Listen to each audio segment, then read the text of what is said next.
back in the shed. Time for another build challenge. And this time, rather than just go for a restoration, cafe cruiser, whatever played out phrase you want to use, I've set myself a challenge. And that challenge is, did not know this magnet had a torch on the end. That challenge is, can I build an interesting, with the word definitely being interesting, can I build an interesting retro commuter for £75? Yes, I can build a commuter for £75 very easily. £20, get yourself a decent commuter. But can you build something that's worthy of featuring, that's worthy of a build for £75? Bit of a challenge. Bike market's tough at the moment. People asking crazy money for retro MTBs. Should have hung on to the tens I've sold over the years. But I still think it can be done. You've got to find the right bike, and you've got to be very judicious with your use of what you buy and don't buy. For this challenge, I'm allowed to use stuff I found in here. I haven't stockpiled anything on purpose.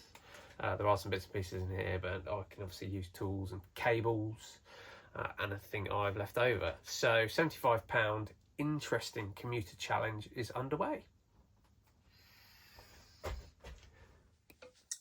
This is the start of a starting point of our challenge. Is it interesting? It's a Saracen. It's a Saracen tough track. Specifically, it's a 1989-1990 Saracen tough track. It's definitely interesting if you ask me. Taking up a very large proportion of our budget and a purchase price of £45, it needs to be mostly working, otherwise we're in trouble. The idea was this is of an era where stuff is sturdy, so it should all be, with a little bit of judicious fettling, good to go again, so to speak. But I guess that's why we're here, and that's what we're about to find out. So let's take a little bit of a closer look.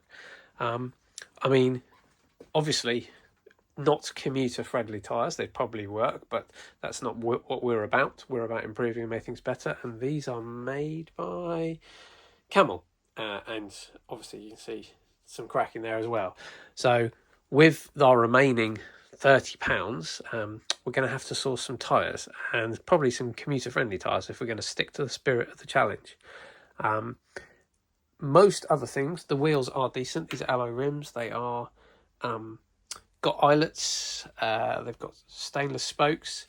So I'm confident that with the sealed Shimano hubs and quick releases, they will be good to go with a little bit of fettling. And the rest of the drivetrain is all Shimano, as was the fashion at the time. Bio pace, very much the way forward now with oval chain rings.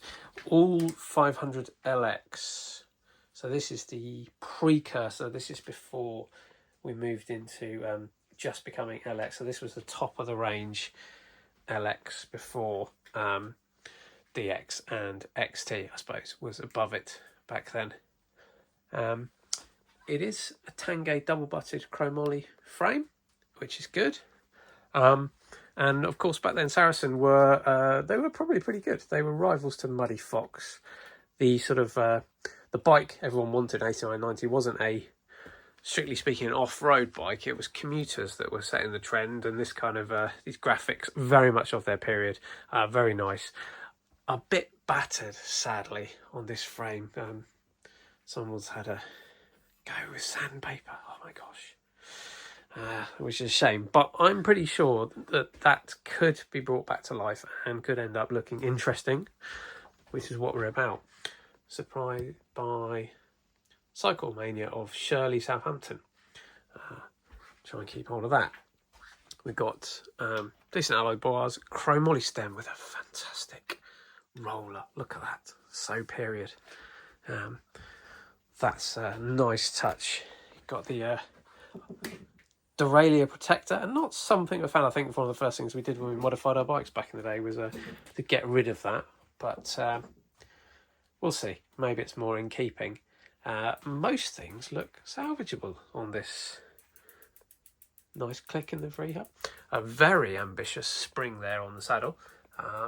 If you're heavy enough to use that, then good luck to you. You almost certainly need that and the chromoly seat post to support yourself. And Shimano. Oh, look at that. Shimano pedals. You can't go wrong. A Shimano series pedals definitely can be resurrected. Not as much filth as we had on the Rockhopper. The tyres on the rear are worse than the front in terms of cracking, I think. Nothing to do about them. But there's not a lot of spin there. I suspect we've got some problems in the bottom bracket there that will need to be addressed. But yeah, so join me as we decide what we need to get. I think, I should say, I'm also allowed to use anything that's in this shed. I haven't stockpiled things on purpose, but cables, cable outers, anything else I can find is all legitimate within the budget. Once I've got on Amazon and had a look in the budget tyre section and start to strip the bike.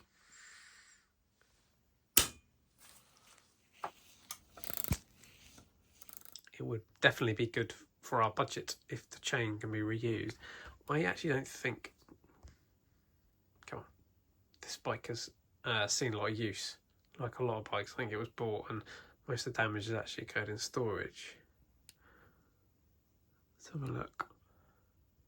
Yes, not a chance to get 0.751. That will go in the chemicals overnight, and fingers crossed that can be saved. The classic Shimano money savings, so on the DX and the LX, these are all cast alloy, and they are stamped steel.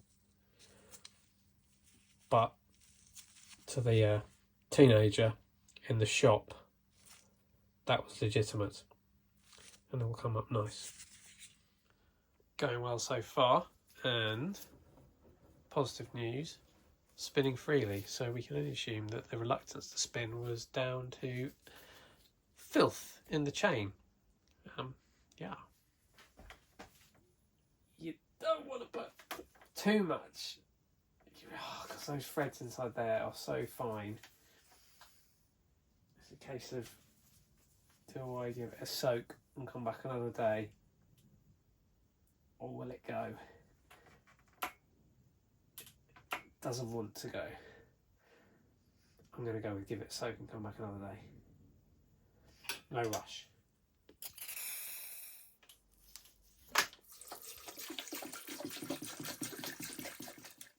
There is the dismantled bike. Shiny bits in vinegar in the repurposed cafetiere. Chain in the very nasty traffic film remover mix. Everything else has come apart very nicely. Bit of work to do to get everything nice. Obviously the wheels treated separately, but is it a concern? Because actually they spin really freely and there's no play whatsoever. And chances are, if I do get all this apart, what I'll find is some very clean bearings, from what I know. So yes, we put some plus gas on it. We'll try and do it because that's what we're about.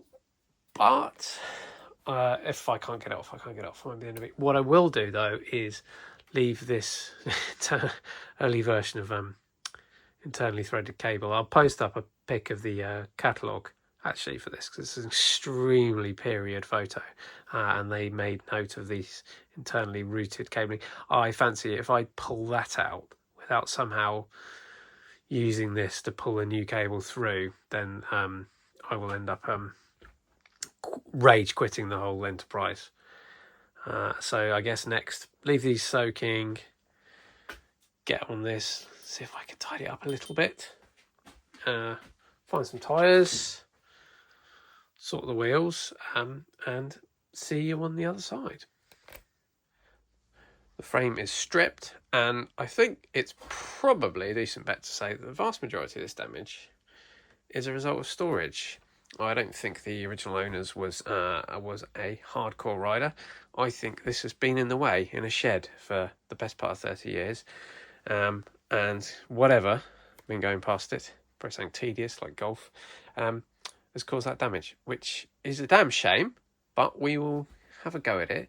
I did get the crank out. I spared you the image of a middle-aged man struggling with a scaffold tube. I was close to giving up because I thought, do you know what, it is probably in good condition, but I took it out because that's what we're here for, and do you know what, it was almost brand new, which makes me think probably very little use.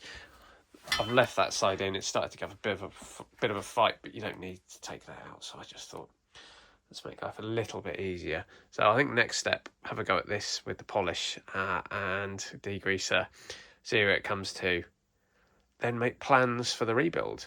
Oh, and finish this off.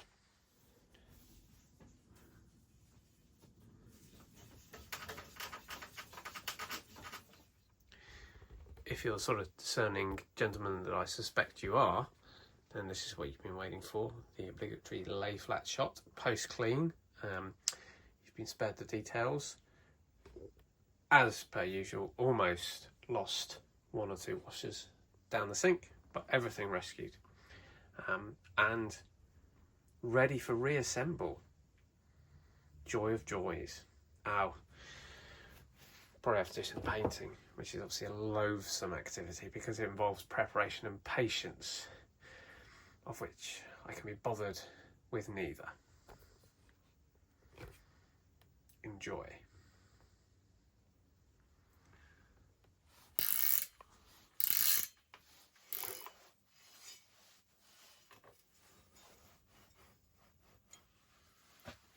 Obviously, one of the great pleasures of this activity is being able to break out the Park tool bottom bracket kit. What a lot of faff it was back then. What a lot of faff. Works though.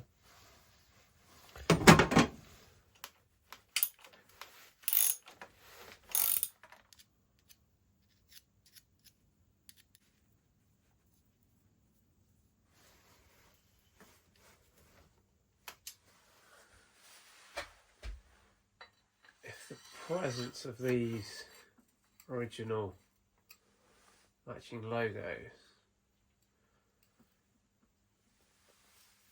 doesn't bring a smile, you're in the wrong place. In the rebuild, and with an eye on budget,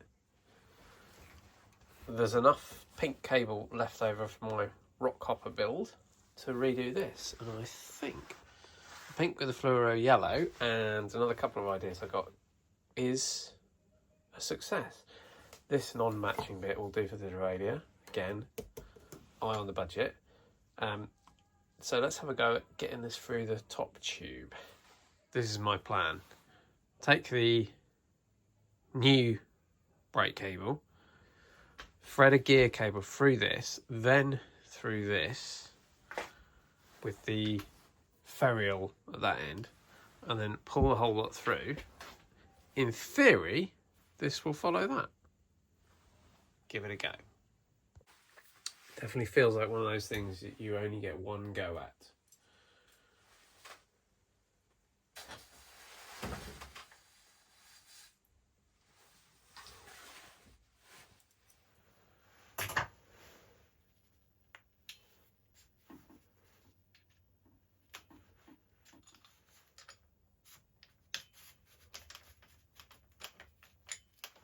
It's probably a good point to take stock, and you can start to see how things are shaping up now. And I know the frame nor the components are what you call desirable, but I have really warmed to this bike. Everything's very honest about it. Everything is branded. It's a Shimano. There's no shortcuts. Even like down to this is brass. Goodness me. But there's some things that are truly inexplicable. This cable stop here is a solid block of steel. It's as if they were trying to add weight. this like this cable bridge here. I like it, but I'm sure there was probably an easier and lighter way to do things. Everywhere you look, it has been built to survive the industrial apocalypse.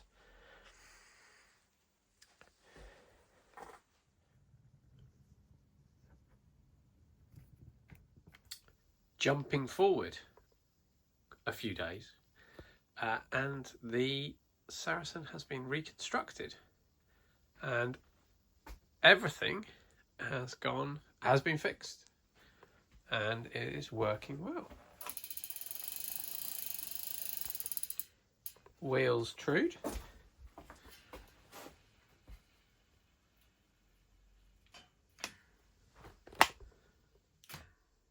Lovely. So,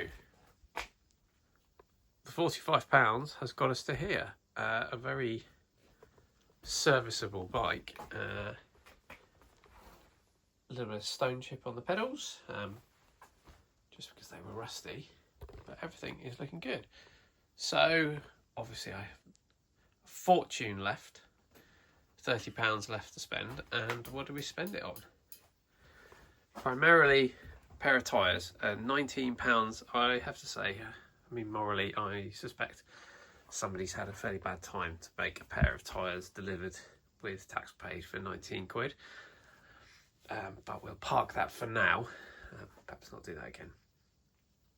And what else? Well, I had these very 90s mudguard left over from a rally I bought a while back. The stays were very bent, everything's a bit rusty, so I've cleaned these up and straightened them, and I think that could be a great addition, given the brief was Commuter. So the only thing was left over, £19, was that 45? Leaves me about 6 or 7 quid left, so I couldn't resist a new old stock bottle cage in an appallingly clashing colour. So we'll throw these at that, and see where we've got to. And there we have it. Tyres on. My God's on. Very of its time, colour-wise. It looks rather splendid. Although, we have an issue. With the £19 on the tyres and the £7 unnecessarily on the fancy bottle cage, I don't have very much money to replace these little bolts that just broke. They're slotted bolts, and obviously over time they have fatigued. To be true, I have £4 left in the budget, and I have discovered they sell these at Halfords for £3.95. So, need to take it for a ride, obviously, but I'm confident it's going to be really good. I think we've answered the question: can you build an interesting Commuter for £75? With an affirmative yes. The brakes have come up very nicely. Chainset and pedals, lovely. Even the chain is perfect. The Shimano branded derailleur guard, finishing it off nicely. And the leftover pink cables clashing splendidly with the fluoro yellow mudguards. I'll whip it outside, but it's a bit dark at the moment. And yeah, we'll even keep the reflectors.